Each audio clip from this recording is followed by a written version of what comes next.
Our first presenter today is Dr. Michelle Gonzalez, who is Associate Professor of Religious Studies at the University of Miami. She received her PhD in Systematic and Philosophical Theology at the GTU in Berkeley in 2001, where she was a student of Alex's. Her research and teaching interests include Latino, Latin American, and feminist theologies, as well as interdisciplinary work in Afro-Caribbean studies. She's the author of Sor Juana, Beauty and Justice in the Americas, Afro-Cuban Theology, Religion, Race, Culture, and Identity, Created in God's Image, an Introduction to Feminist Theological Anthropology, Embracing Latina Spirituality, a Woman's Perspective, Caribbean Religious History, and, last but not least, Shopping, Christian Explorations of Daily Living. Other than that, she hasn't been busy at all. So, welcome, Michelle Gonzalez. Thank you. So my task today is to co-initiate a discussion surrounding the contribution of Alex's theological aesthetics to the field of systematic theology as a whole. Since the focus of this conference is primarily Alex's academic work, I will try my best to keep my personal reflections to a minimum. Yet, I know as I suppose read this, that will be nearly impossible. For as Alex's former student, I cannot disassociate the personal from the academic. Alex's theological aesthetics had a profound influence on my intellectual development.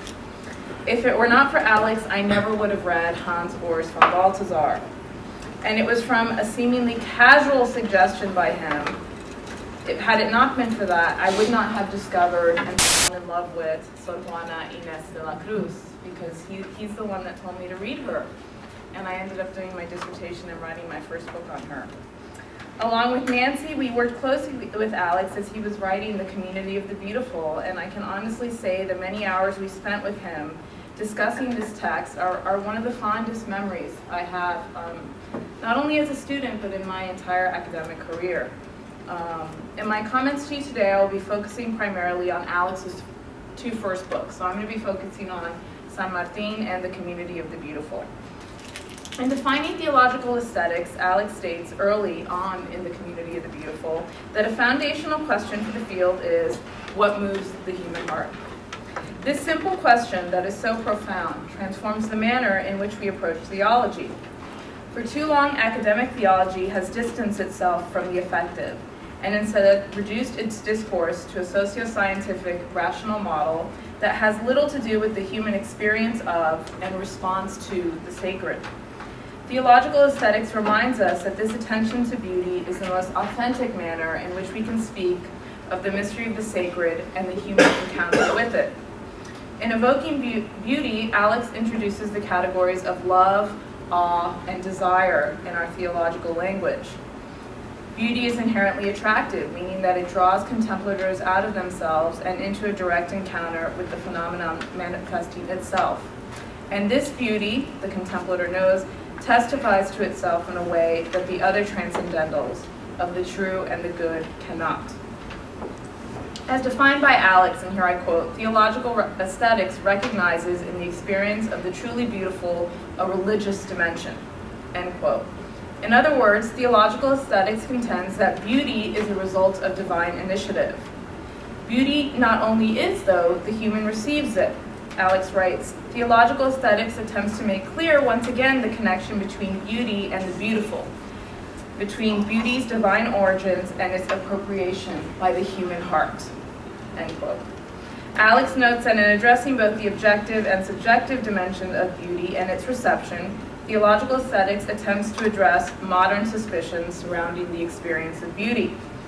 Building on the unity of the transcendentals as found in von Balthasar's theology, Alex understands the true, the good, and the beautiful in terms of communities.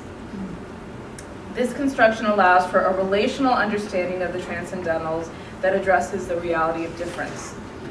The aesthetic principle that emerges, and I know this has been discussed before, from this is the lifting of the lowly, a subversive aesthetic norm with ethical implications. Alex's theological aesthetics also has concrete implications for the sources and methodology of systematic theology. Art, literature, and poetry suddenly become not just viable, but central sources for theology. However, theological aesthetics argues that these are not just sources to be mined for potential theological data, that they are in fact theological expressions, expanding the methodology of systematic theology. This is a particularly significant contribution for Latino-Latina theology, which claims to emerge from the lived religious experiences of Latino and Latina communities.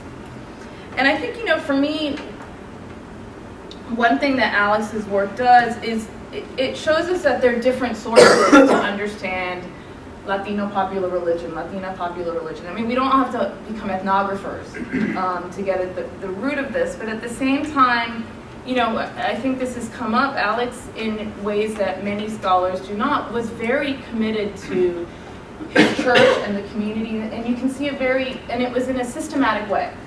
And it was in a long-term way. It wasn't just, I'll go do this for 6 months and write a book about it. He lived it. And I think this is important for us to think about, especially Latinos and Latinas that claim to be writing about Hispanics. But the question of who are we writing about is something I think about, which I think Alex, in his life and in his aesthetics, answers quite directly. The influence of Hans Urs von Balthasar on Alex's theological aesthetics, and consequently mine, has often been a point of puzzlement for scholars. I have often been asked, why von Balthasar? I still get asked that. It is a question I myself asked Alex for the first few years I knew him. It was not until I sat down to read hundreds of pages of von Balthasar's corpus in light of trends in contemporary systematic theology that I began to understand the unique contribution Balthasar offers us today. In von Balthasar's theological aesthetics, we find a heavy emphasis on the dissimilarity between the creator and the creature.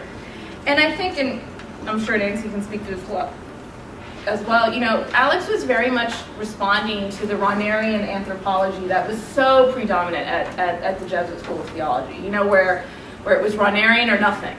And so I think he saw von Balthasar as an alternative to Rahner, right? And that in emphasizing the abyss or the distinctiveness between the creator and the creature, that's something Alex was appealing to him in a way that Rahnerian anthropology was not.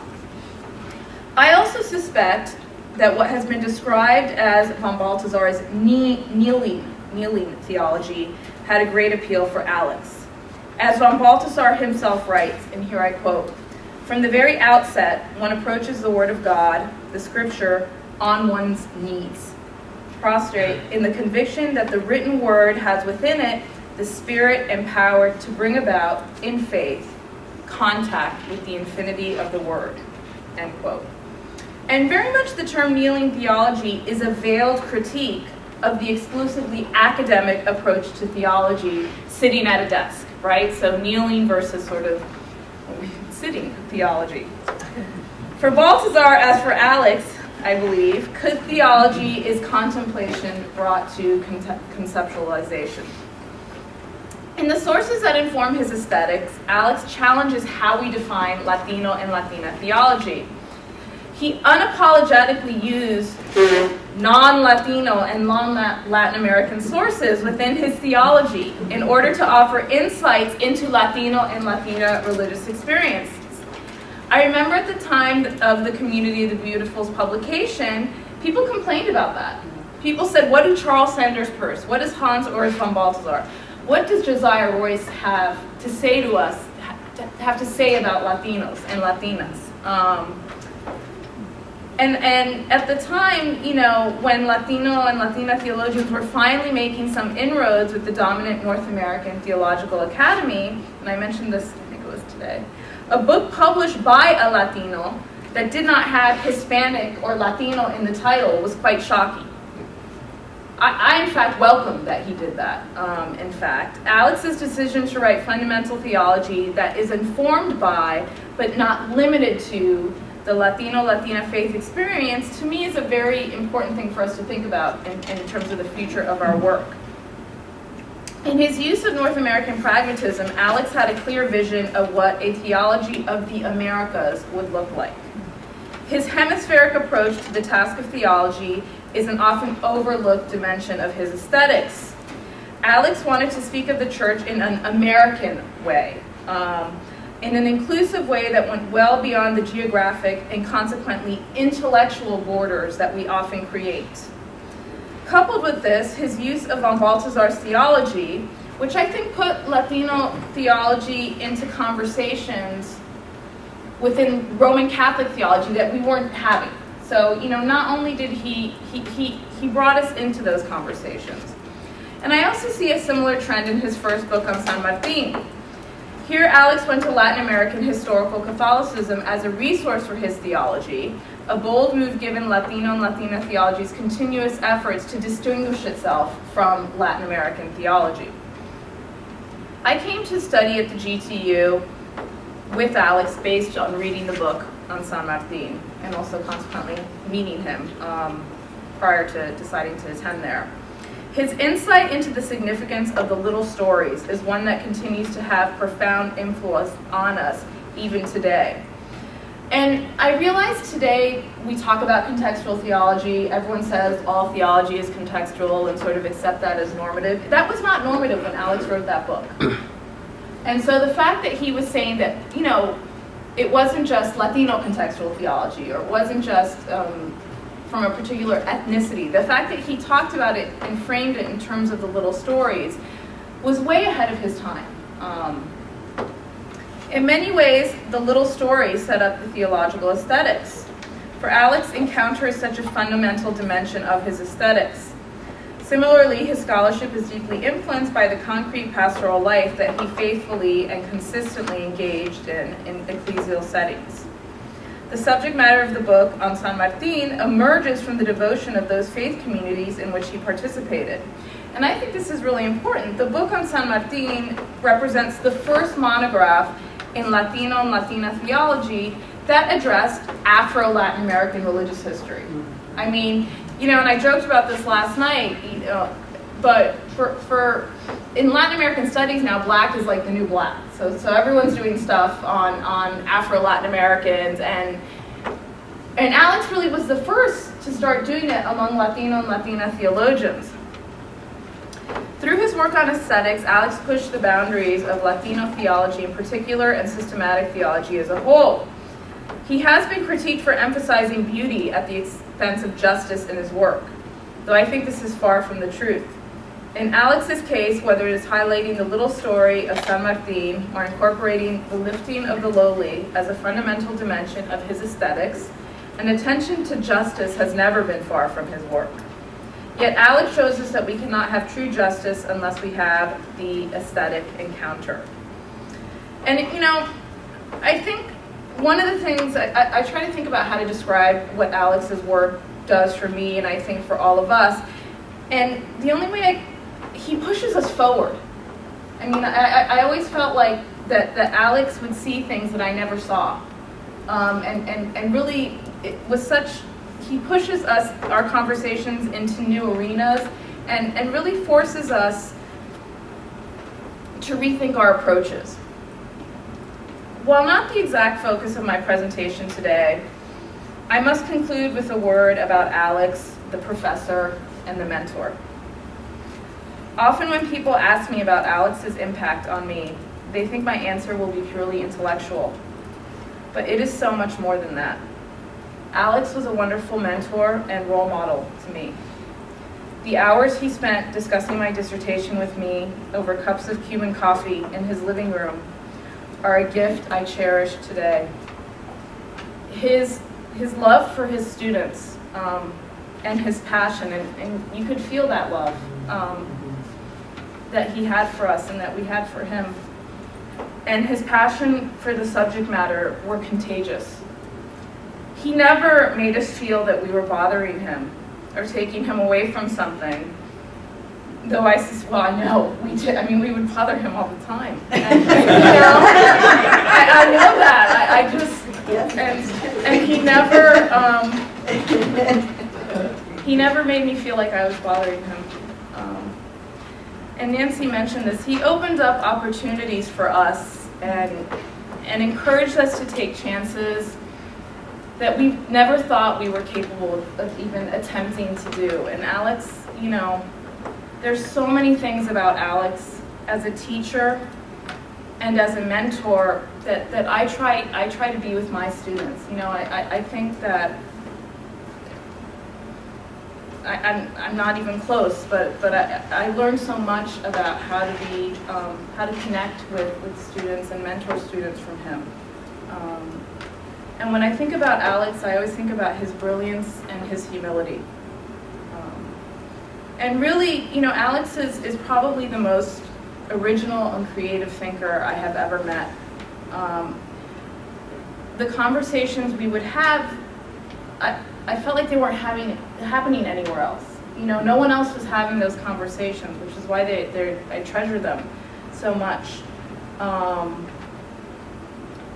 I began my remarks by quoting Alex's fundamental question for aesthetics: what moves the human heart? I can honestly say, and I know I'm not alone in this claim, that Alex moved my heart through his generous spirit, his brilliance, and his passion. Thank you.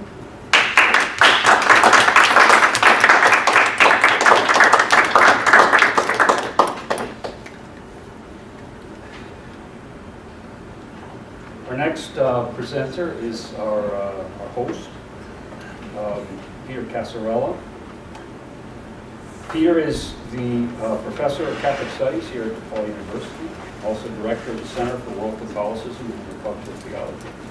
He received his doctorate in religious studies at Yale after completing a dissertation on the theology of the Word of the 15th century Catholic thinker Nicholas Cusa.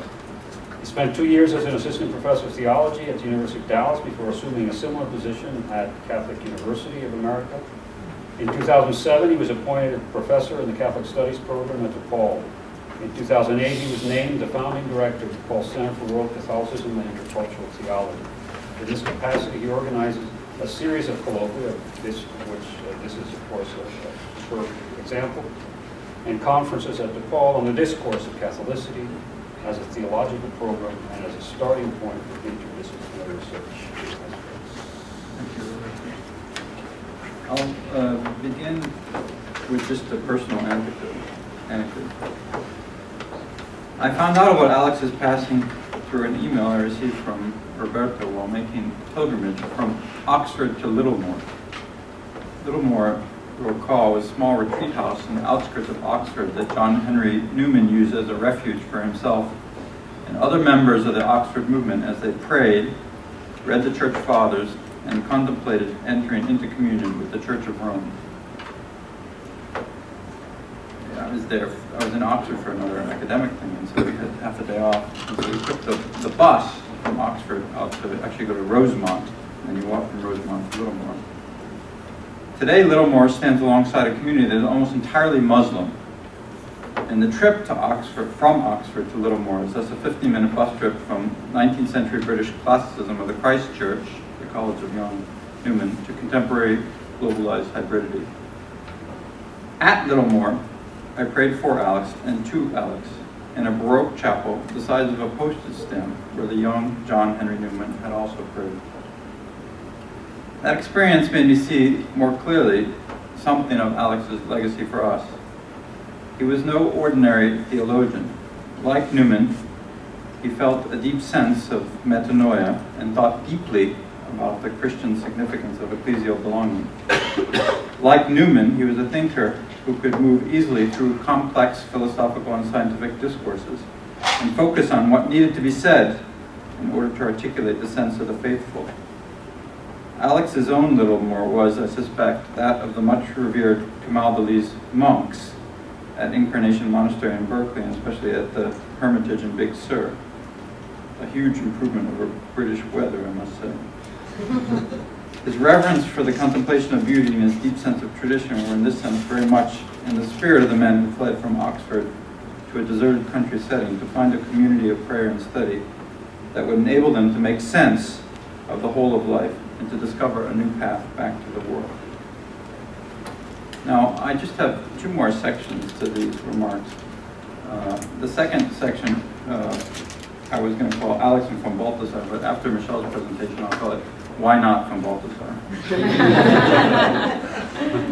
Alex and I met in '97 on the occasion of a conference that Raul Gomez and I organized at Catholic University on the Hispanic presence in the U.S. Catholic Church.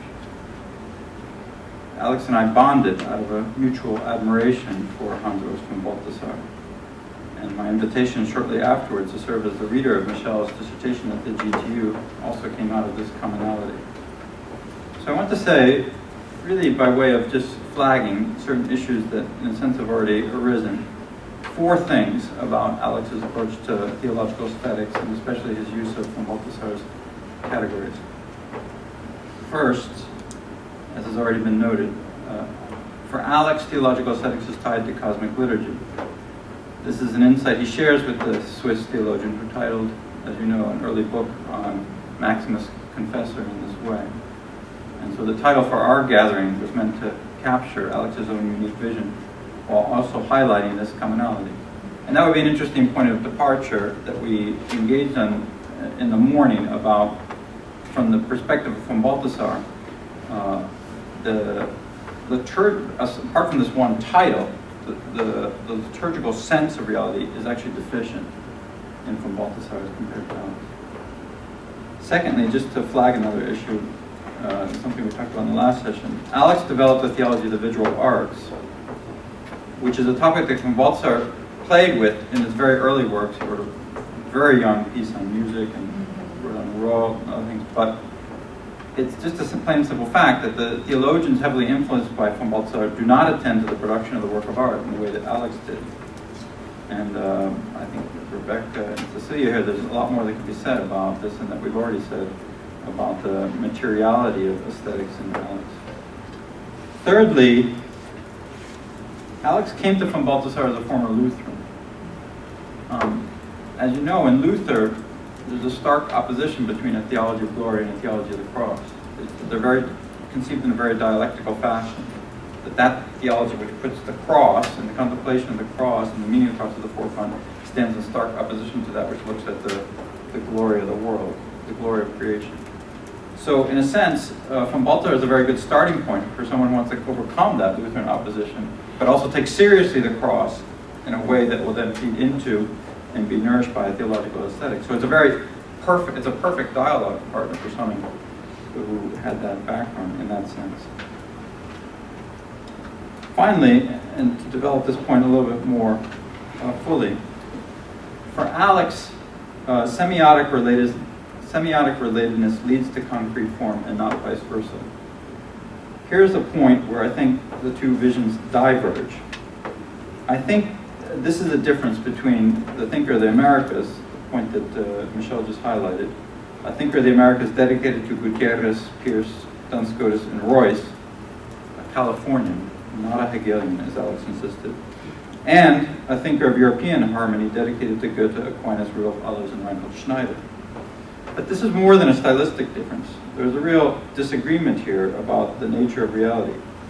Von Balthasar adamantly defended the analogical nature of being as a stark, perhaps overly stark, alternative to Scotist realism.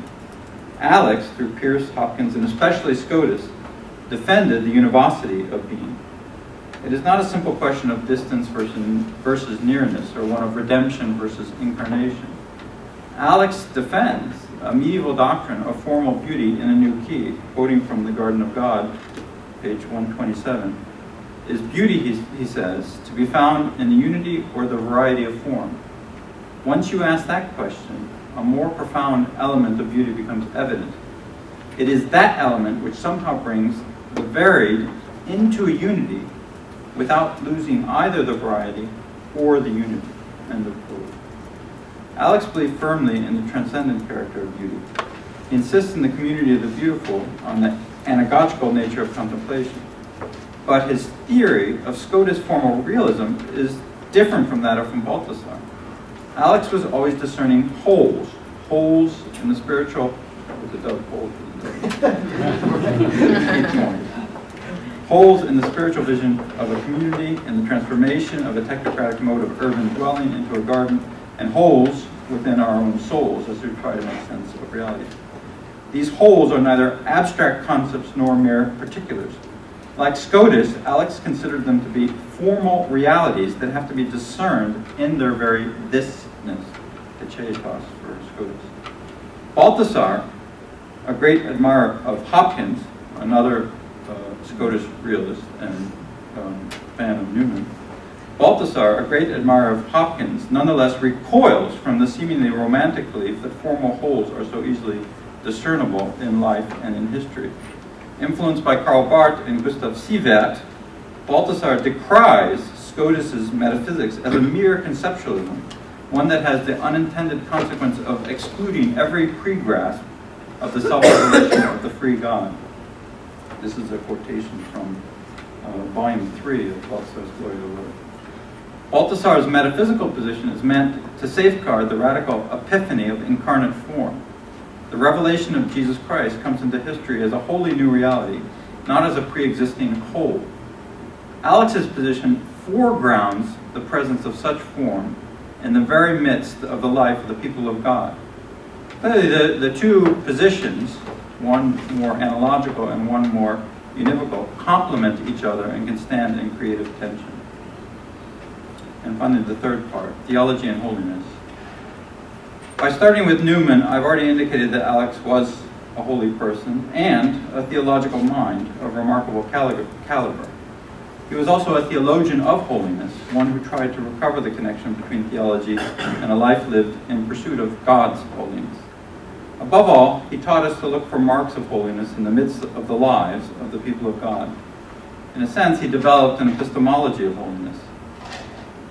What knowledge is derived? So what is this epistemology of holiness? What knowledge is derived, either through acquisition or gift, by participating even now in the communion of saints? Other theologians have struggled with these same questions. St. Bonaventure said that sanctity is the mediation between acquired knowledge and infused wisdom. The beauty of the eternal Jerusalem, he says, shines from above and is refracted through saintly virtue in a way that can transform a life, including a communal life. Dietrich Bonhoeffer, in his classical work, Communio Sanctorum, shares this Augustinian faith in the primacy of the Word, but starts from below with the Word's efficacy in historical communities of resistance of love. Alex starts neither from eternal beauty, this is the point just made about Platonism, nor just from the social history of empirical communities. Alex wrote about holiness in media res, about the little stories in which the poor proclaimed the beauty and holiness of the saints.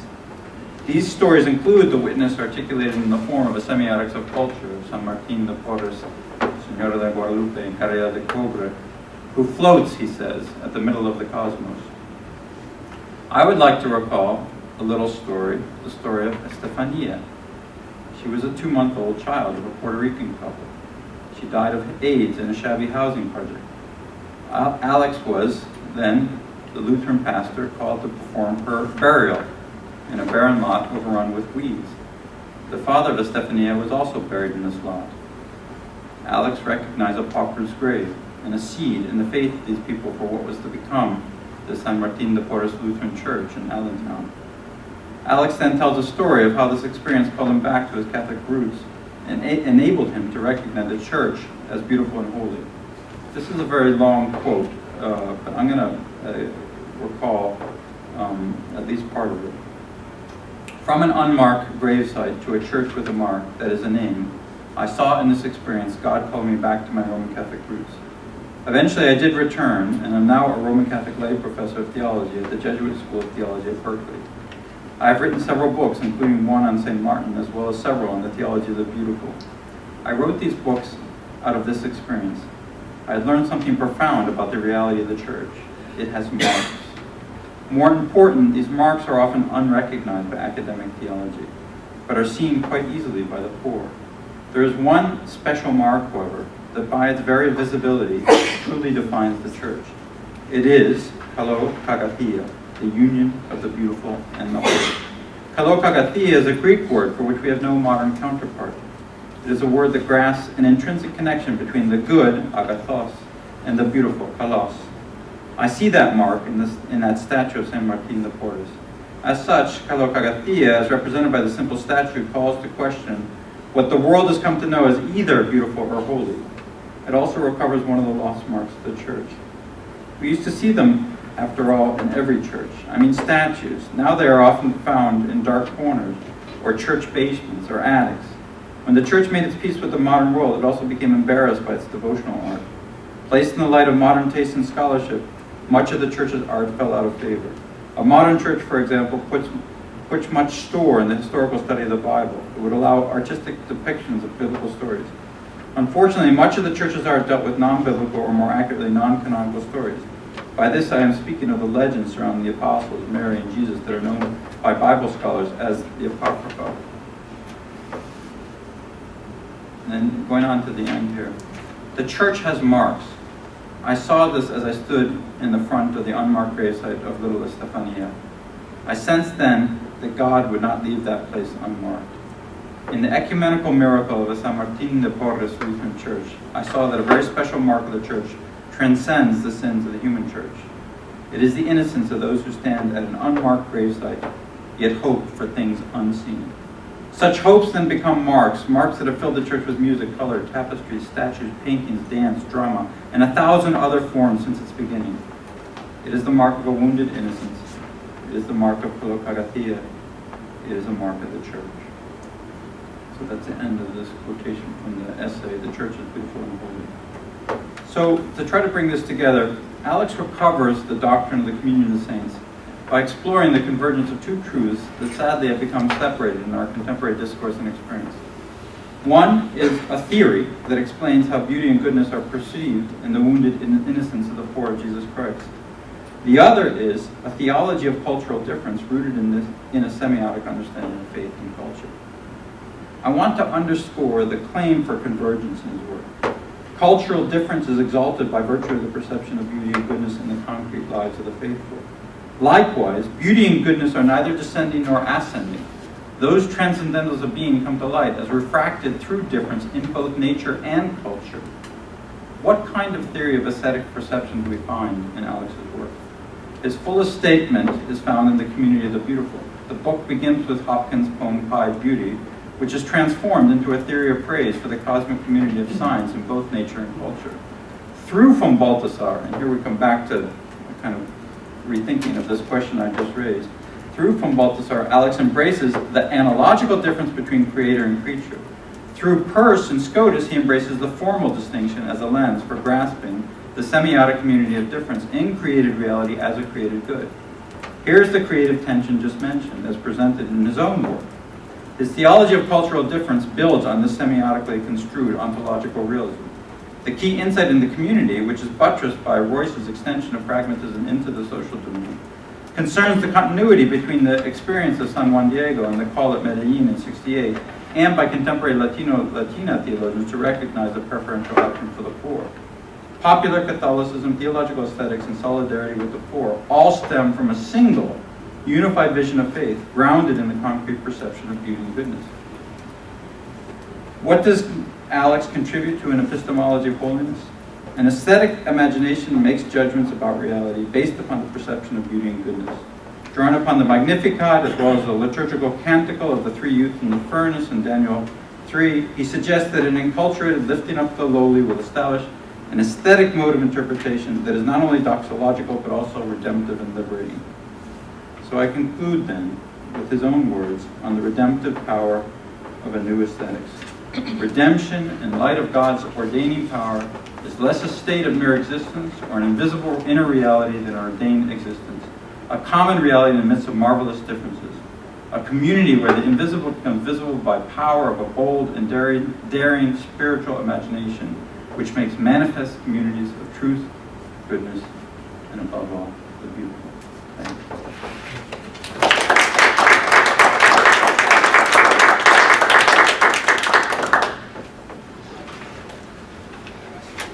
Comments, questions?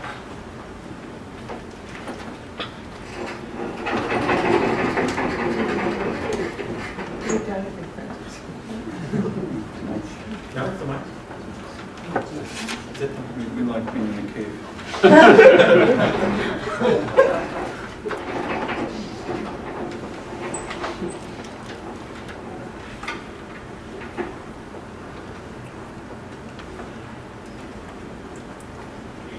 This kind of actually is directed at you, Roberto.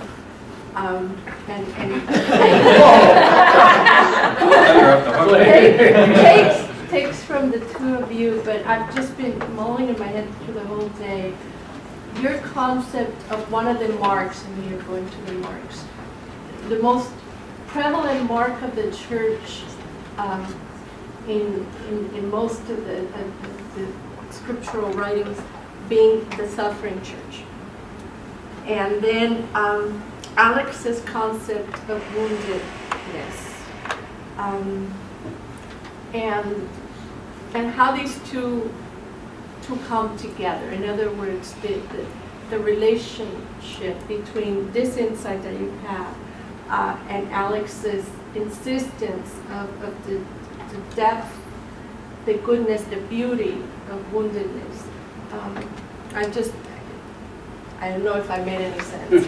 Well, that of course goes to the Lutheran part, because Luther tried to recover that Pauline. But I think it's very much related to this notion of wounded innocence and his understanding of that in an ecclesiological sense.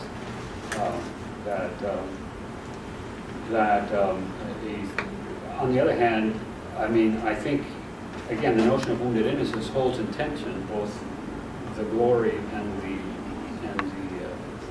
suffering. So he would, and I think you're right, Peter, that he wouldn't understand that in a dialectical kind of way. And that may be why, Bill Balthasar was kind of a transitional figure for him between Luther and Catholicism. Because in some ways, Balthasar is kind of in between. Yeah. I don't know if you want to say, since you brought up this issue. Well, there's a new book on Balthasar and Luther by Stefan Lozo at Emory that goes into that at some depth. I mean, I don't know what kind of Lutheran you consider yourself to be, and I wasn't. I think I was saying too much. Yeah, we may be saying too much. He saw himself as a certain kind of Lutheran, but I think it's clear that Balthasar was too quick in dismissing Luther, but also foregrounded that issue in Luther. Even in the first 60 pages of the Glory, Lord, Volume 1, he foregrounds that issue in Luther as a counterpoint to his own proposal, and that's why someone like Nabal, who I've never even heard of, but was a Lutheran aesthetician in the 19th century, becomes an important figure, and Hamann even more so from Balthasar. I guess he was a transitional figure. I mean, what I found interesting in this reading was thinking about the issue about formal unity versus analogy. Balthasar was very dismissive, overly dismissive of Scotus on the metaphysical questions because he was so committed to a Thomist metaphysics. And I think the earlier discussion of pragmatism is very relevant here because coming from the pragmatist tradition, and particularly Peirce, who saw himself as a Scotus in many ways, and was conversant with that kind of issue, even though he was moving in a completely new direction. That the pragmatism would shift you away from that Thomist conception of experience. But Alex was very original.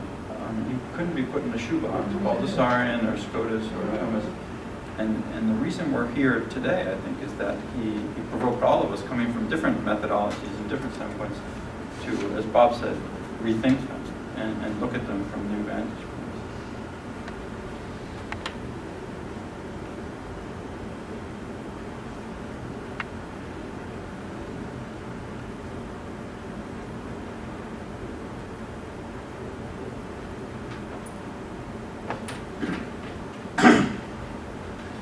I'd like to pick up a point that Michelle made in her presentation when you talked about when The Community of the Beautiful was published, and there were certain Latino theologians who objected.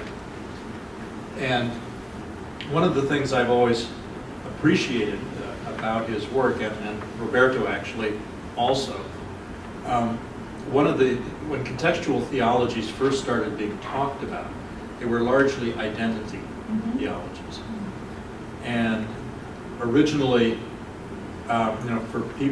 for groups who fell outside the powerful Western mainstream in any kind of way. And so that was an important kind of beginning. But after a while, many of these theologies really had nothing more to say beyond what they had already said. They could say it louder. Yeah, well, that's usually volume. That's usually the strategy. And a point you made in your presentation, I think, really underscores that. The way he retrieved San Martin, while at much of the same time, many of the other theologians were trying to show how the North American experience is different from the Latin American experience. And one of the things I see, as an outsider, if I may say it, that there's one of the things I've appreciated about what Alex was able to do from his location there in Berkeley is with people like you, really creating a second generation of thinking that is really, well, there's a kind of coming of age in it, that it's no longer preoccupied just with the identity question, but is really making a contribution to the larger discussion. And Steve Bevins, my colleague down in Hyde Park, says the real sign for him now of a mature contextual theology is the way that it engages other theologies, and illumines or questions or contests, what's going on. And I think that's part of his legacy. We're seeing unfolding, with your kind of work, Nancy and Michelle and Ceci. So it's more a comment than anything else. And I think because of that, it portends very well for the future of Latino and Latina theology, that it's not going to be dead-ended in, saying, popular religion is wonderful, but really taking that somewhere. And just to use one kind of example. This is an angular speaker. That's a great point, Bob. It's something that really hasn't been, that's one aspect of Alex's legacy that we really haven't mentioned a lot here today. And to me, that may be even more important than what is written, is what is written in the lives and the hearts and the minds of so many people. And I wonder, speaking about bibliography, is there some sort of a record, there must be, of the dissertations he's directed, the people he's mentored? I asked for that from the GTU and did not get a response for about 5 weeks. And the response was, do you still need this? And I said, yes, and I need it sooner rather than later. And then I never received a response again. So I have been trying to follow up on that because I wanted to get the names of, I was hoping to have it here because I wanted to present, I thought it would have been nice for us to actually see it. But so far they have not given me that, because I think that's very important, because I think, Alex's, his legacy with his students is profound, because he has such a profound impact on us. And I think he worked, he produced 4 Latina PhDs. If you think, which is insane. It's really, it's amazing. Oh, by far, among You the even Latinos, just look by at far how the most. many years separate the first to the last of those 4. It's a very short span of time. Very short span of time. I'll add that it's not just at the GTU. At the Jesuit school, he sat at a lot of different STLs, masters, committees. Just last year, and too bad Eddie's gone because he could speak to this, but there were, there was an STD student from the Philippines who had used Alex and worked with theological aesthetics and drama, and that presentation was amazing. And there was there's several African students, so that would be a very important collection. Well, and I think to, building on your comment, there was a way that Alex didn't allow himself to get caught up in the politics of identity of Latino theology. And my attempts not to do that, which are not always successful, are a direct result of him. Because I remember sort of people were shocked when he was using words. I mean, well, this isn't real Latino theology, and all these sorts. Because of his sources and so he pushed us in that way, in good ways, I think, because it's ridiculous to challenge the Latinidad of his work based on his sources, or argue that only Hispanics can speak meaningfully about Latino religious experience. But he did it in Alex's way, whereas I would probably just kind of scream that at somebody. You know what I mean? Or just kind of in a very direct, probably not constructive way, raise that point. He just did it, and very subtly, yeah. Well, one of his great joys, it seemed, when he was talking, was about how many students from all over the world he had worked with. And I one time said to him, Alex, you're very subversive because you can't duplicate yourself, but you are duplicating yourself and sending these seeds, letting them fly wherever they go, and your thoughts are just being multiplied. So that was, I think, one of his great joys, that he loved working with not only Latino and Latina students, but also those from Africa, from Asia. I mean, he was just such a full mentoring and being a teacher. I tried to get him to tell me how many dissertations or master's theses he had to write, and he said, "Oh, I've lost count." I mean, that was the answer. I've lost count. Just a lot of them. Just on this point, I don't remember the year that he was president of Octus, but his presidential address was on this idea that Michelle mentioned about developing a new theology for the Americas. And the focus, as I recapture that moment, was that the cosmovision needed to be mediated through a vision of beauty and justice that spoke both to the conquest and the cosmovision of the indigenous and the European. And so that's when he was kind of struggling with liberation theology and Balthasar.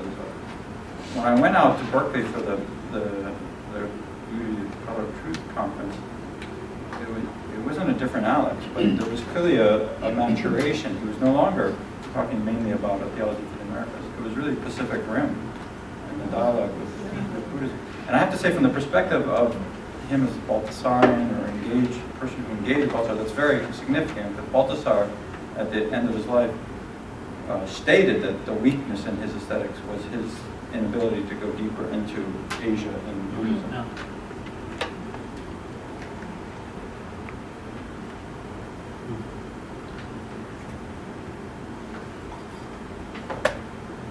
Michelle, that point you bring out about his intention to San Martin de Porres, and how he talks about the Afro. That little statue that he had of San Martin was very old. Had that been part of the family, like, devotion or story? Or I don't remember. No, it wasn't old, but I don't remember where. If somebody gave it to him, that's my guess. Because in Allentown, when we started San Martin de Porres Lutheran Church, there were a lot of South American members of that little congregation. Probably somebody gave me that, I guess. But he retrieves it back from, but I'm wondering, is some childhood devotion, or, I don't know, did he ever speak about it? No, I think that the connection with San Martin happened in Allentown. Yeah. From these conversations I had. Well, it must have, oh yeah, you're right. That also just triggers something how, for someone, my background is in art history, and I remember being at that conference, and And he used, little statues, foley cards, objects of devotion. But and somebody asked him a question about, well, isn't that holy card la caridad, just kitsch? And he says, I don't understand what you mean by that word. I love that answer because my interest in art is much broader than what hangs in a museum. And it's what it means to the community. So that's a place where I find some resonance there. That was a response, I thought. Cecilia and I had this similar conversation to this just before because we were talking about the value. How do you evaluate a piece of art? That's an area that I think Chris talked about. Further teasing things out and other criteria. And Cecilia said this is a topic for your next book in some ways. We're going to steal too much thunder, but it's the community that identifies it. Catherine and I had a little encounter. I admired her ring. And she told me a little story about what made it valuable to her. It was a gift from somebody who had just given it to her. And her response, too, was, Anna Maria, was it an older, no, just keep. But it was valuable because of that experience. And it made me think of the mannequin, too. Was it ugly and kitschy? Doesn't matter. It was beautiful, because of the community's use of it. Which goes back to Ranok Soni's Buddhist Aesthetics. I took a class with him, and the book, The Unknown Craftsman, I can't remember of the author, but that was fundamental, and there was a lot of connection between Alex's thinking about beauty and the unknown craftsman. What was that aesthetic, and If I may follow up on my experience with Hispanic art was New Mexican folk art. I've talked to Peter a little bit about this, and I mentioned to Cecilia that in my experience I couldn't find any theologians who had reflected on it theologically. There's one book by a man named Thomas Steele. I don't know if anybody knows him. He taught at Regis, a Jesuit. He was trained in literature, and he offered an awkward, I thought, theology. I hope no one knows him and thinks he's very fine.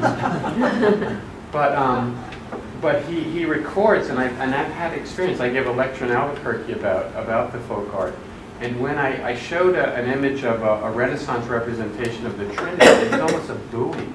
People were just upset because their understanding, the community and Thomas Steele's, was that the cards and what we might call kitsch were really bad because it was nowhere near like the cottage industry of the hand-carved santos, the bultos and the santos that were there.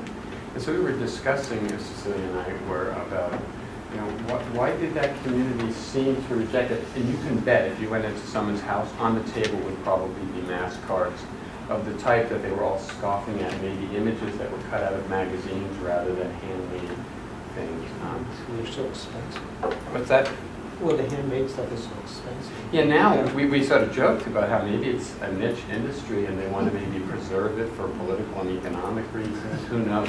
But there's a condemnation of that goes counter to what we're saying. He thought, the idea that there is no kitsch.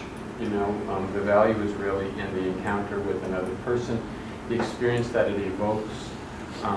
But it's an interesting. I don't know. Does anybody have experience with New Mexican community and their folk art? There's an exhibit here. I do, and I remember, and a lot of it is sort of a modernized version. I came to look at that exhibit of what they're sort of retrieving it, but again, maybe being very. Did you organize it? The three of us did a program on it, and we had Charlie Carrier. But I think this gets to an essential point about Alex, and maybe I'm just repeating a theme that is coming up here. That first he had an uncanny knowledge as a researcher of this materiality of popular culture. And I mentioned, I'm really interested in doing something to understand Peter Claver. He's like, did you know that there were these medals that he gave to the slaves when they got off the boat? And I just read 6 books by the leading scholars in Cartagena, and they didn't mention them, but Alex knew all these were given to slaves at that point in history. And he just knew things, and he had, I actually got cards from him that I use in published articles that no one else, that no other scholars, no other research archivists had, except for Alex had them somewhere in the desk.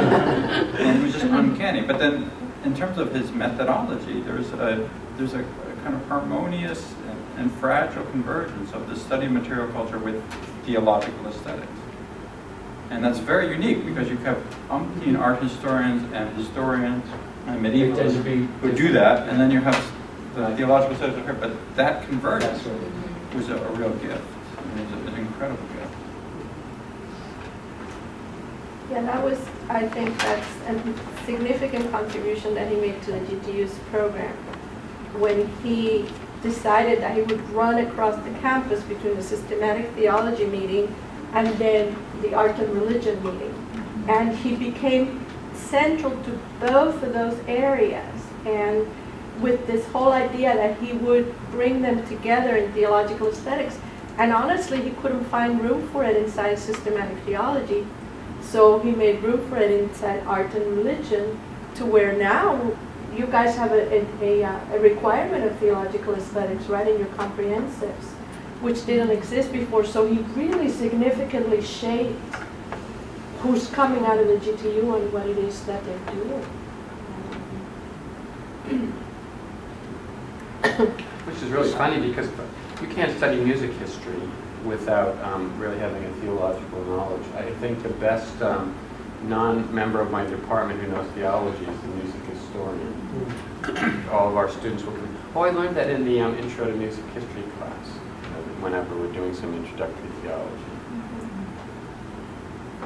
Michelle, you mentioned the Afro-Latino theological trajectory and how Alex launches that. And I wanted to ask you to expand on that and just to help us because obviously you, in your own book, Afro-Cuban Theology, made a very substantial contribution there. And I think that I would just like to appreciate how you understand Alex's legacy in that discourse and where you see it going into the future.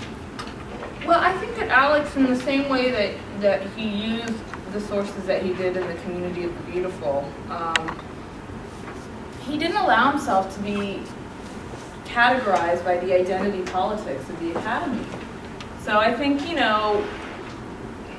a time where, only black theologians could write about black people, only Latino theologians could write about Latinos, only women could do feminist theology, he wrote about San Martin, right? And so for him, I think it was his, and I don't know if it was him being defiant to that or not caring or not getting, pulled into it, but he, for me, that was because when I went to the GTU, I was going to work on La Caridad del Pobre, and so he got me to start reading Sor Juana, and I changed my dissertation focus.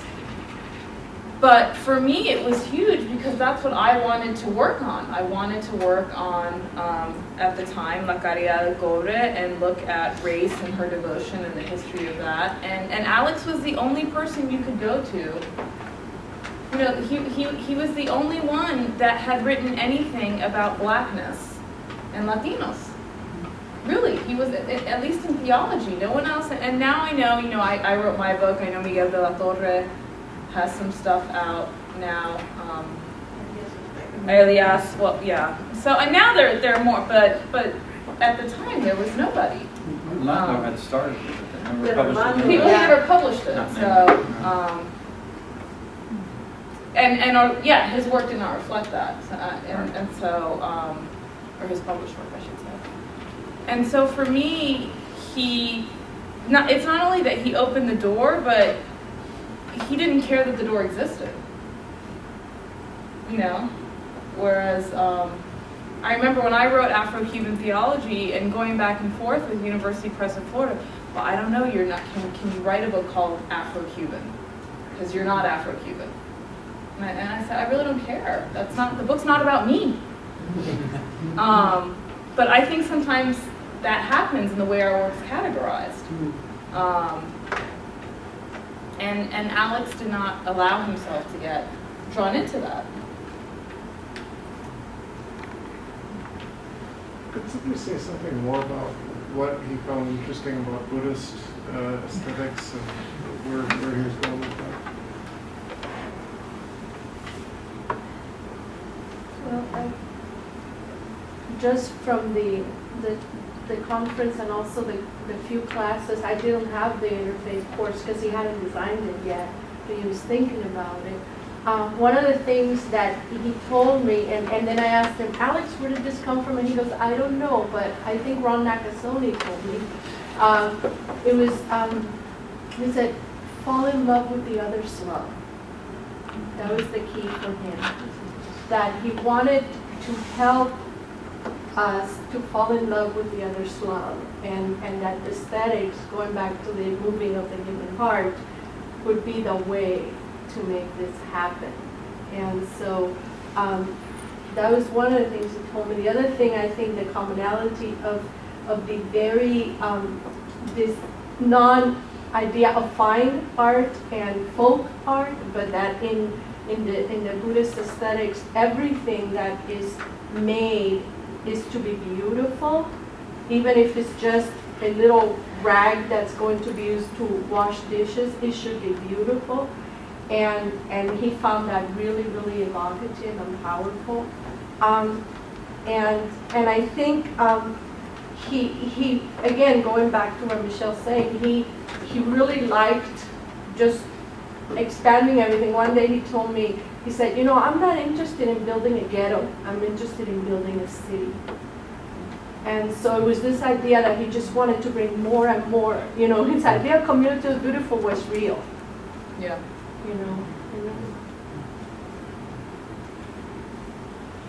I'll just add that with the unknown craftsman, the concept of the anonymous, the person who creates beauty anonymously, I guess connects also with this idea of lifting up the lowly and what they, where does beauty come from? It can come from all of us. And so. Well, and it's interesting because he would always use language that wouldn't limit his work.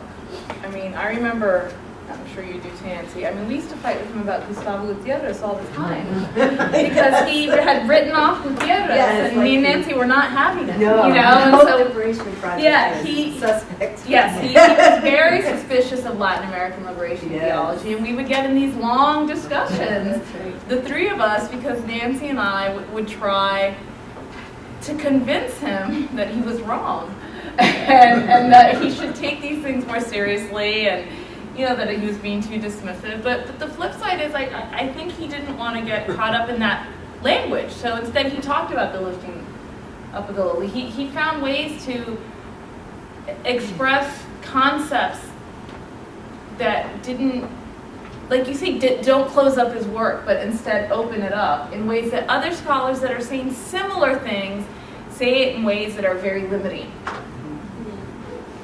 How much of that is an outright critique of liberation theology, and how much of that is a stylistic difference? If you take the community and the beautiful and you compare it to like beber de su propio pozo, are those methodologically, are they opposed methodologically, or is it a common I would say it's more of a common project, a different language. Well, that's what we would try to convince him of, but he didn't see it that way. But we were, right? Right. Yeah, no, I think that's true. I think that, it was, maybe this is an odd way to come at it, but I think we were coming out of, it was such a, what do I say?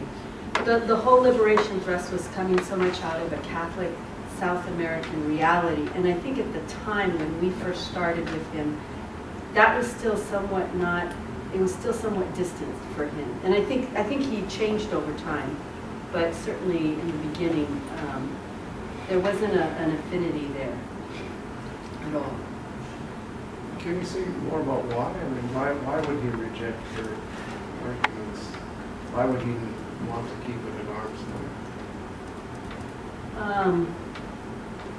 I mean, it just seems, I'm just really curious about this because of, again, what you were saying about always wanting to kind of expand I think and he saw it, include, and in this case, he was but I doing think the it's opposite. because of that. I think what Michelle said, I think because the language was, he felt the language was exclusionary and confrontational as opposed to language that brought people together in a much more constructive way. So I think that's why he didn't want to identify with the language, even though I think the project Yeah, it was, very much. and I think, it also, I remember us, saying, you need to read We Drink From Our Own Wells, you need to read Las Casas. I think he was reacting very much to Gustavo's earlier work and seeing it as a very, the reduction of the human to class, was often a critique, economic class. And we would say, no, but if you read, Las Casas, he changed, and so I think that, but again, it was language. It was the language that he didn't see as helpful. But I mean, the defense of Medellin and the preferential option for the poor in the communities of beautiful is without qualification. And here, But- and there too. I mean, I wonder. I mean, just the obvious fact that there were and are many narratives about theology of liberation at JSTB, and he must have been trying to distinguish himself in that context. I mean, Bob Lassalle Klein is clearly a fellow traveler, but I mean, you must have been, as students in that context, there wasn't just one brand of liberation theology.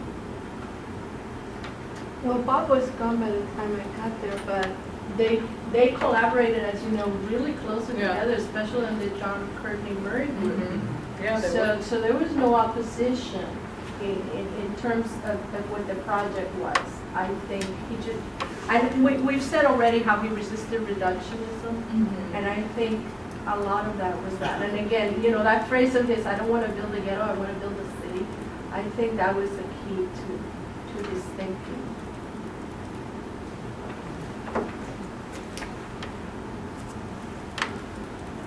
I also wonder too that if he just didn't find it helpful language too to talk about the Latino communities he encountered in his church, you know what I mean, and in the Bible study, and so that he didn't want it to get reduced to a caricature of liberation, you know what I mean? So I wondered if that was going on as well, again, because of the way that it would limit what was going on there. Did he do any reading of Ruben Alves? Yes. What did he think of his work? I mean, I talked to him about that work, I remember once. He had definitely read it. I mean, I think he liked it, but, Ruben is seen as a minority. I mean, that's the book people always kind of bring up in many ways. So I think to him, the fact that there was no one writing about this also said something about the discourse. Because I see a kindred spirit. Yeah, definitely. And the poet, Absolutely. And yet we drink from our own wells. Yeah. He does also.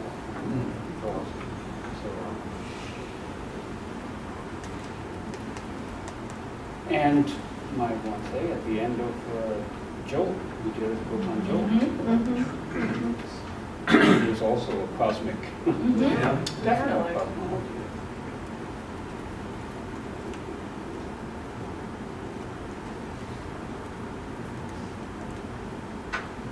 I have to say that, one, I've only read Community of Beautiful Alex's work. And I've only met Alex a couple of times at Optimus. So I didn't spend a long time with him. Anyway, but today has helped me concretize what happens in Community of Beautiful a lot, because I was a huge skeptic of that book before today.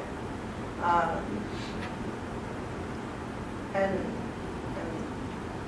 think we do remember when we talked about the visible and the invisible and how those two play in Alex's thought.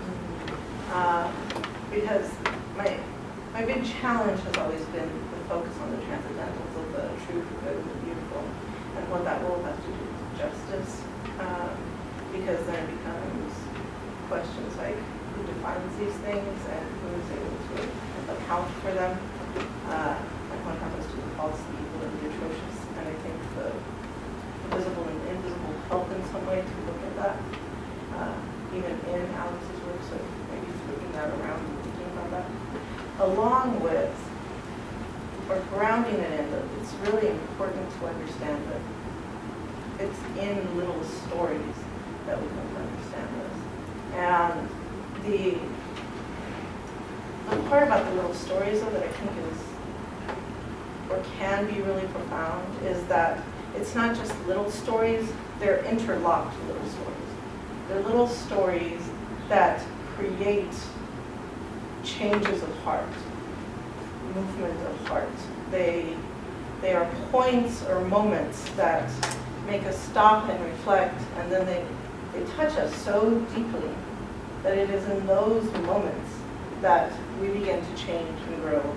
And so I think that's where the justice point is that in those little moments where we start paying attention in the little stories, that they're interlocked and they're forever a part of us. So as we've talked about Alex today, it's forever a part of us. So are many other little stories that when we encounter them, they kind of stop us and just focus, but also change to want to move into something new.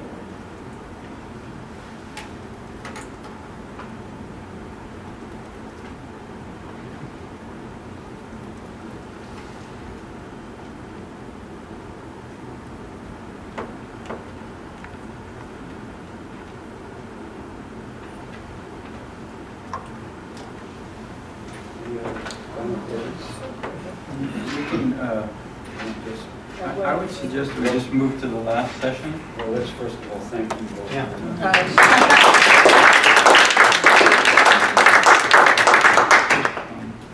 You want to just go right into it? Yeah, I mean, we could even end a little bit early. This was born of a conversation, this event, this colloquium was born of a conversation that Bob and Michelle and I had at an earlier meeting here at DePaul. And we just wanted to gather some friends, and very deliberately in sending out the invitations, and I'm so grateful that people responded so positively, and it's been such a really enriching experience. But very deliberately, there were no strings attached. It wasn't for professional development or with the idea that we had to write a book or anything like that. So I think the question really, how do we hand on what we learned from Alex, is meant to be very open-ended. How do we learn spiritually? How do we learn in terms of this friendship that has convened us? But I would not be opposed to doing something concrete on a regular basis, or in terms of these presentations that we've started to work on. I have here, I'm going to pass this around, and this is just one possibility. This is the DePaul Latino Studies Journal. They recently, this is an issue on Latina, and Latin American poverty and inequality that was done jointly with the Institute for Latino Studies at Notre Dame. It was co-edited by a colleague here at DePaul, Jose Soltero, and Alec Brown-Orth from Notre Dame. There's a possibility, unfortunately, Elizabeth Martinez, the editor of the journal, couldn't join us. I invited her. There's a possibility that we could do a guest-edited edition of this journal, Dialogo, next year, if someone wanted to collaborate, taking these papers and maybe your work. There would be a possibility of doing that maybe with the Journal of Hispanic Latino Theology.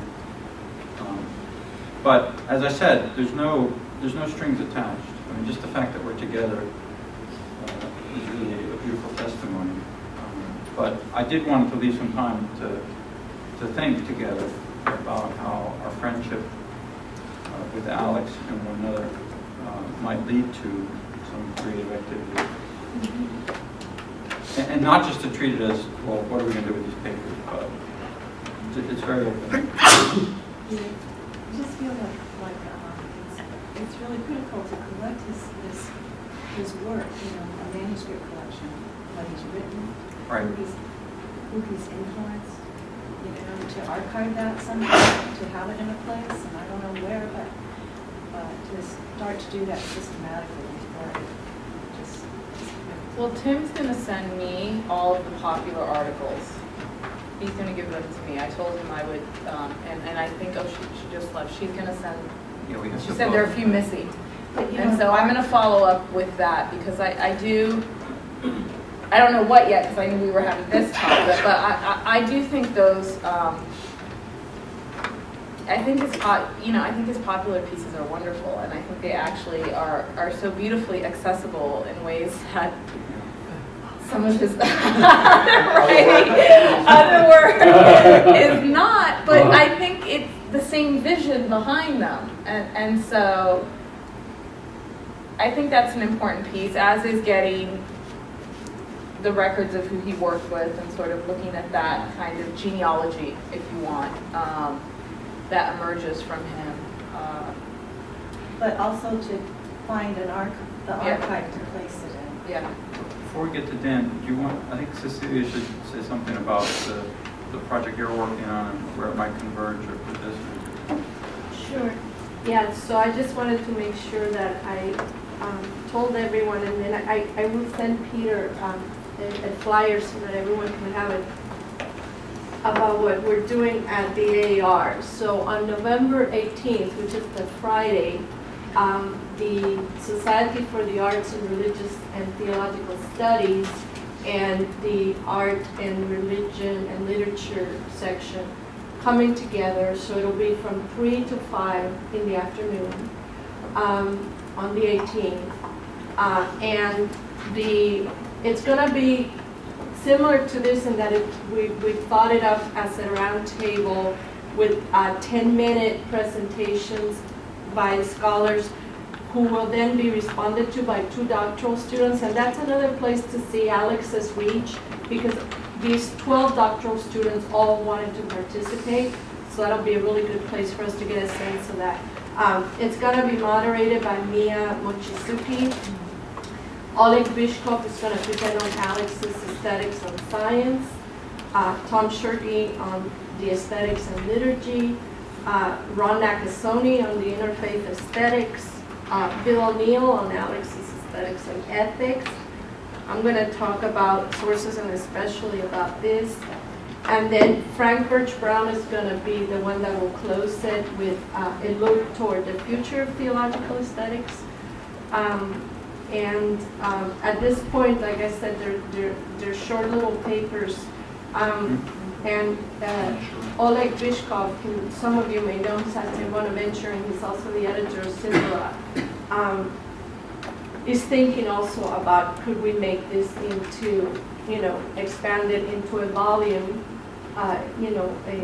to celebrate Alex and his legacy, which of course also the work being done here could be part of. So I just wanted to tell you about that and, to welcome you to come.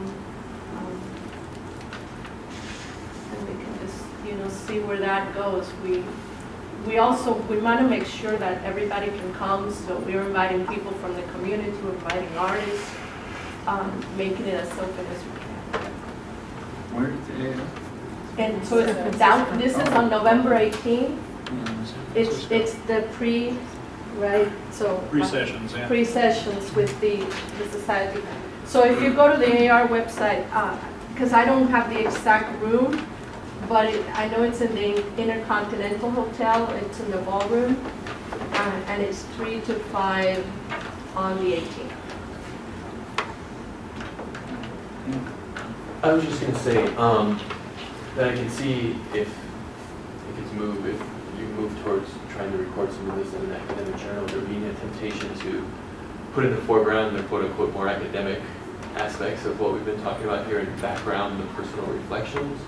And as someone who has never met Alex and has just read a couple chapters of a couple books, it was really important and helpful for me to hear the personal reflections about who he was and how that informs his work, and the variety and the way his quote-unquote academic theology influenced his ministry and so on and so forth.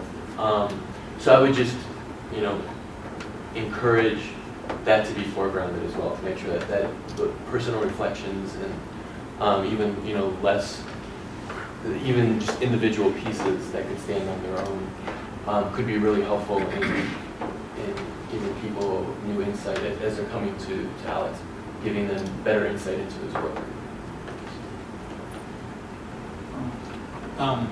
Just a practical question. Alex's papers, because there are probably unpublished materials that would be really important. At some point, and in fact, he told me, don't get rid of my journals. Somebody needs to look at them, but he never, it came too quick for him to have conversations about it. But there's you journals, have the material. journals going back to 1977. Wow. From when the Boeing decision. Wow. Wow. And notes for lectures and things in the computer that I don't know what they are. Yeah, it's too bad Eddie had to leave.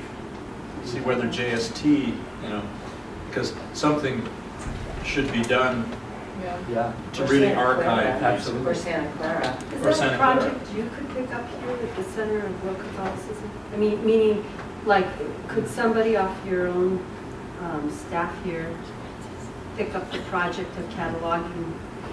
I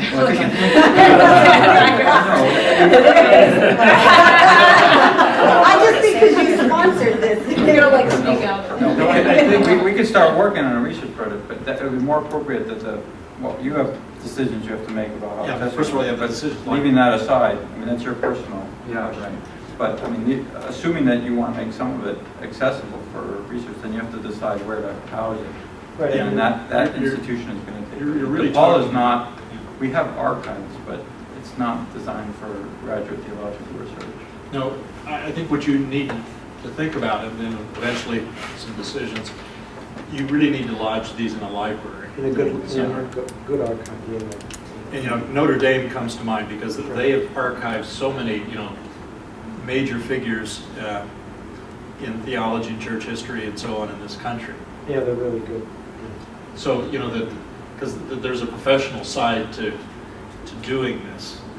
Obviously the final decision lies with you, but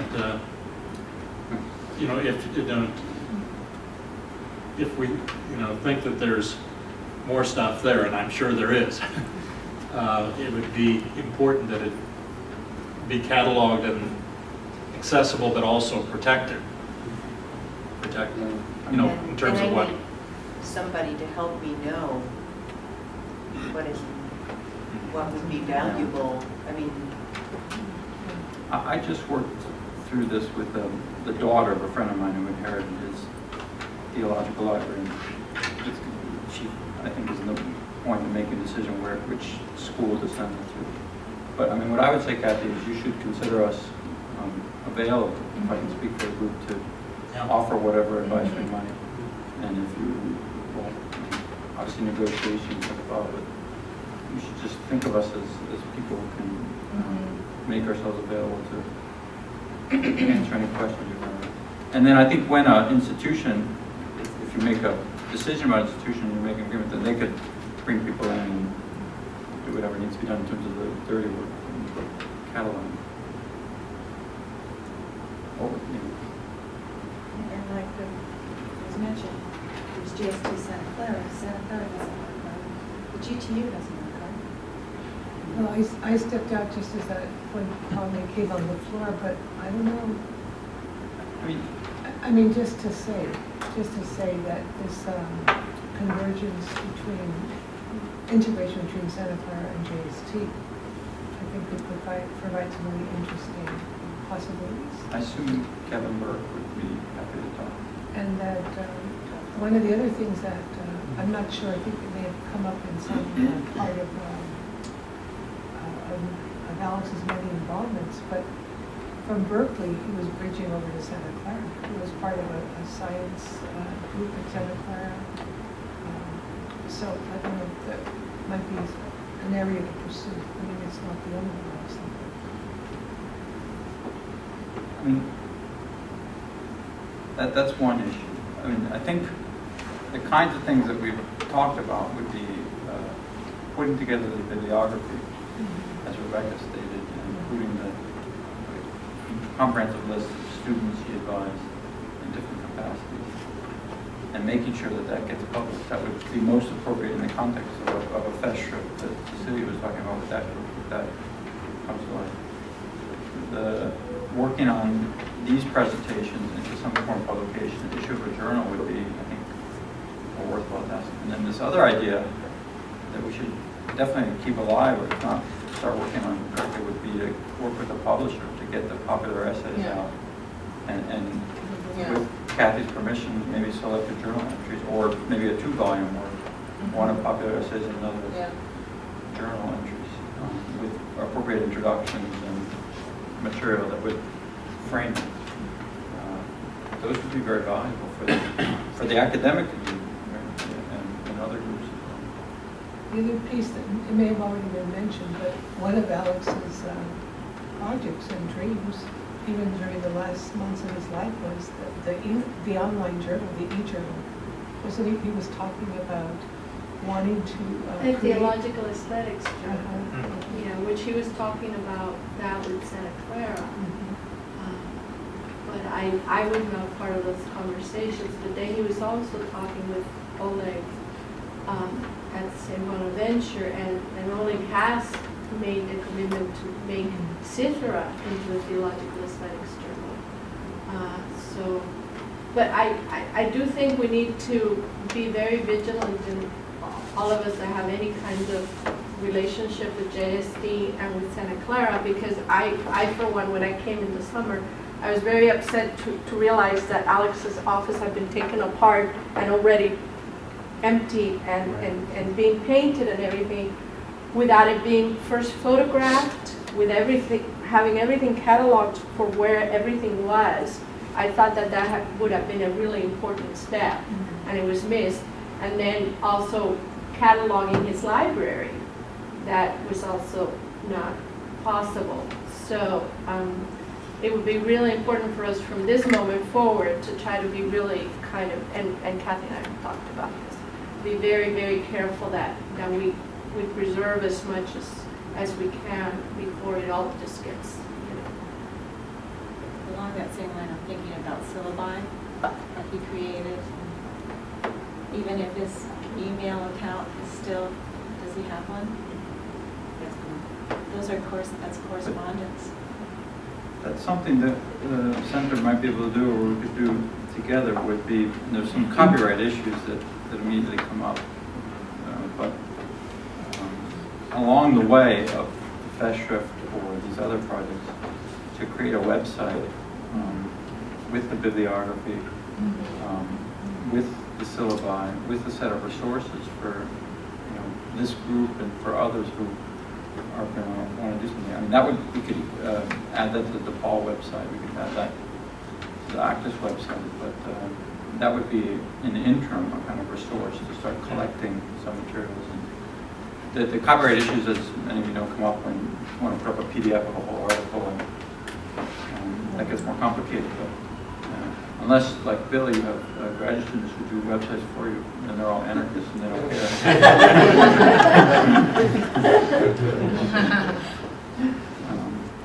But I mean, the center could certainly help out in that regard, or work with some others, just to start collecting materials.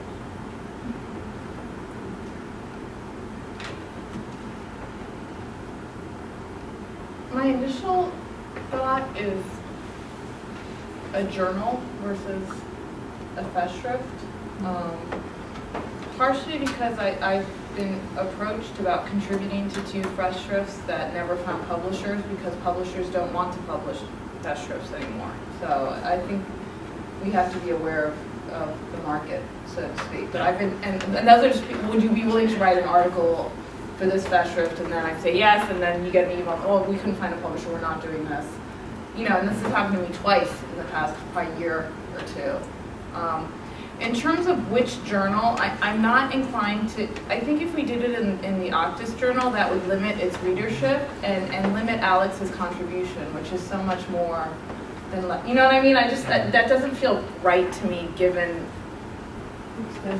the expansiveness. I feel like we need a broader theological journal, and one that's not,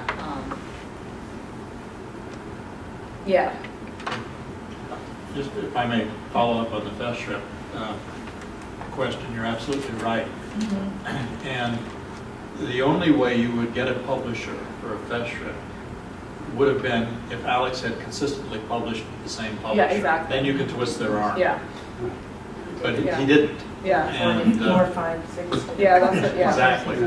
So, I would really forget about the fellowship. Yeah, I don't think that's gonna. Find a good journal outlet. Yeah. And I would mention that to the AAR folks as well, Cecilia, just so they're aware of that, because I do think, my sense is that these are not really being produced anymore. In fact, a lot of publishers don't want to do edited volumes anymore, because folks just, That's true.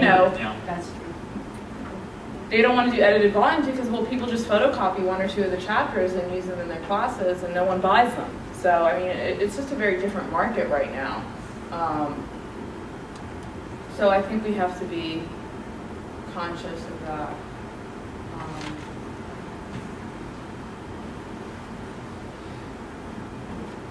Just in terms of thinking about possible journals, I mean, I know that Recordatorio was put into the AAR journal, but I think something like that speaks to all of those different constituencies. Yeah, that's what I was thinking. You have not only theology, but you have interest in religious, interreligious, interfaith. You have philosophy, something that can kind of spread. Well, your colleague's the editor. Yeah. Yeah, David is editor. I mean, Amir. Amir. would they ever do something? I could talk with him. Yeah, I would ask. No. He's very taken by Alex. Oh, really? Yeah. Because that would be the logical place. To me, yeah, that would be a great place. I doubt that they would, because with academic journals that are refereed, first of all, they're even reluctant generally to do a thematic issue around a certain thing. And then secondly, in doing that or having a guest editor, you lose control of the peer review. And the Journal of the AAR would be an ideal site. I was so happy to see that the two of you got something in there on that. But you probably have to think of another kind of journal. And one of the issues, I think now, as you all know, because of electronic retrieval, as long as you have a journal that has electronic retrieval, it isn't necessarily one that everybody's subscribing to, but you can get access to. So what I'm saying is, we should think about e-journals also that may be, a good outlet for this. But you're not going to get, because most likely something like the Journal of the AAR well, first of all, they have an editorial board, and this is a policy decision, and it would have to go through that. So I've been working, I'm on theological studies, and we've been, negotiated back and forth on that. And I mean, that's just one example. Would that be a venue, theological studies? Probably not. What about colloquium? They've never done, I could talk to David Schindler and Adrian Walker, but they've never done whole issues dedicated to a theme like this. Yeah, theological studies You is could probably get maybe 2/3 or 3/4 of an issue? I don't know. Sorry. Yeah, just theological studies is going to be taken up over the next 18 to 24 months with the Second Vatican Council anniversary. And they're not going to have a single issue dedicated to it, but they're going to be doing articles on a regular basis. So, I mean, that rules out another kind of thematic one. And they've never done one on a single. The work that they did on, like Virgil Elizondo's work, Galilean Journey, there was an issue, a theological studies. They've done issue. thematic issues. They've done thematic, but that was on Christology. Right. With that as a point of departure. I edited an issue on globalization for them a number of years ago. but to have it, I don't think you should look there. I don't think you'll get very far, so is what I'd say.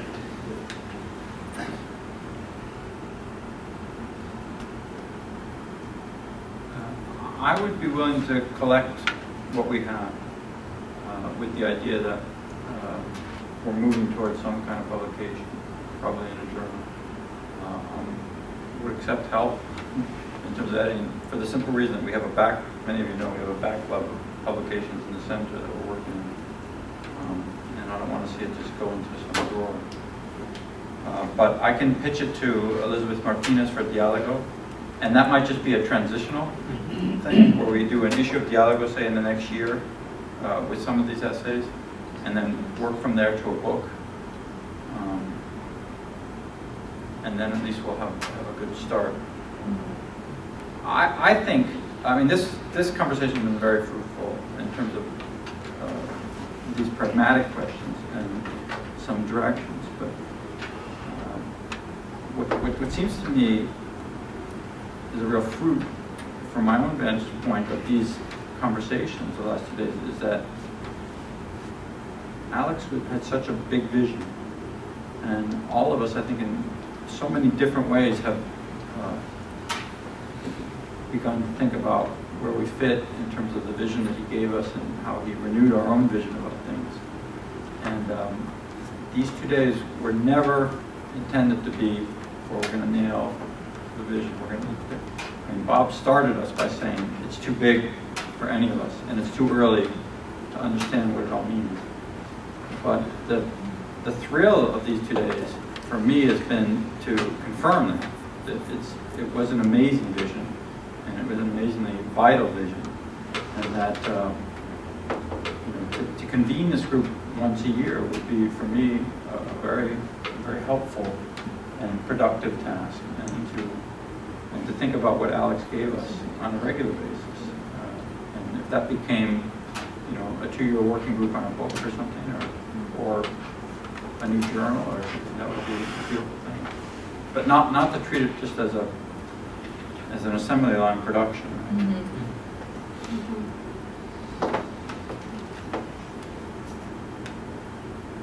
I would just also remind that, and I've missed just the images. You spoke about the images last night, and today the images were brought up, and the imagery and the art is an important part of his work. And so, as you think about publications, something like this, it looks like they have color. They have very good designers, actually, in that journal. Reproductions. I think are good. So that's something to think about, rather than just text. Although that does increase the cost of his last publication, which was published by Santa Clara, because no publisher would agree to publish it because it would have been prohibitively expensive because of it was the Latin American vice regal art.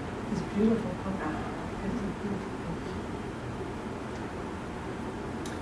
Just a problem. But it's good to keep in mind the visual. It doesn't necessarily have to be in color. I mean, it's lovely in color. The human heart. They also give us the ability to do some of that. Yeah, that's right. More cheaply and add music and add other dimensions as well. So we're engaging other senses. Because what I'm getting is that he engaged all the senses as much as possible. I'm a little smell card.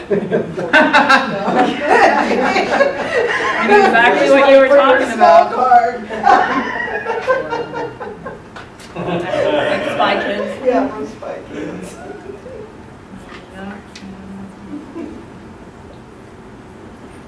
Well, we'll send out in a couple weeks then a call for continue editing and collect these materials, and then try to move that part of it forward. And then if you have other ideas about how we can engage one another on these topics and continue this very rich conversation, please let me know, and I'll share them with the group we have the list of emails, so what we can do is create an email chain.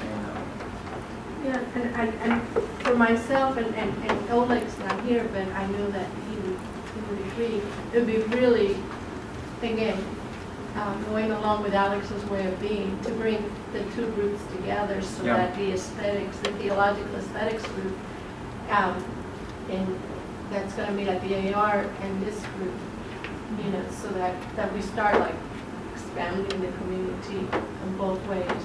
So, will you be at AR?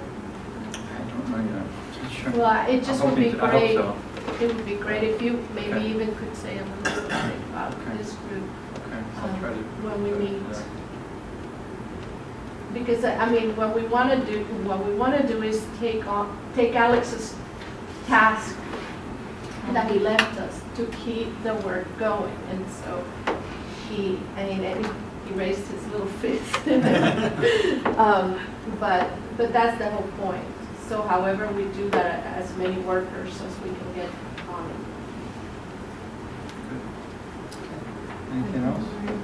Well, thank you all very much for this hard work, and it's been a real joy to. Thank you. to be over. Thank you.